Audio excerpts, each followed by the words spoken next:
ഉമാമഹേശ്വര സംവാദ രൂപത്തിലാണ് ഇവിടെയുള്ള പുരാതന ഗ്രന്ഥങ്ങളും ഇതിഹാസങ്ങളും സഹസ്രനാമങ്ങൾ പോലും ചിട്ടപ്പെടുത്തിയിരിക്കുന്നത്. പിന്നീടാണത് ഋഷികളാൽ പ്രോക്തമായിരിക്കുന്നത്.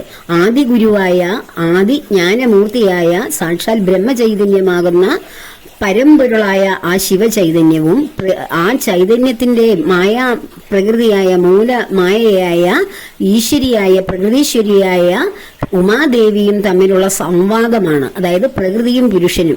ഭഗവത്ഗീതയിലെ സാഖ്യശാസ്ത്രത്തിൽ പറയുന്നത് പോലെ പ്രകൃതി പുരുഷ ബന്ധത്തിലൂടെയാണ് ഈ പ്രപഞ്ചം സൃഷ്ടിച്ചിരിക്കുന്നത്. അതായത് ആത്മചൈതന്യമാകുന്ന ആ പരമ്പൊരുളായ ബ്രഹ്മവും ഈ പ്രപഞ്ചമാകുന്ന പ്രകൃതിയും കൂടിയുള്ള സംയോഗത്തിലൂടെയാണ് പ്രപഞ്ച ഘടകങ്ങളിലൂടെ ഇവിടെ നമുക്ക് ജീവിക്കുന്നു എന്ന അനുഭവം ഉണ്ടാകുന്നത്.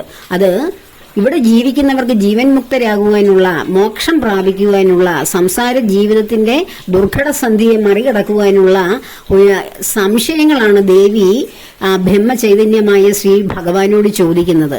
അതുകൊണ്ടാണ് വിഷ്ണു സഹസ്രനാമവും രാഗ സഹസ്രനാമവും എല്ലാം ദേവിയുടെ സംശയത്തിനുള്ള മറുപടിയാണ് ഭഗവാൻ കൊടുക്കുന്നത്.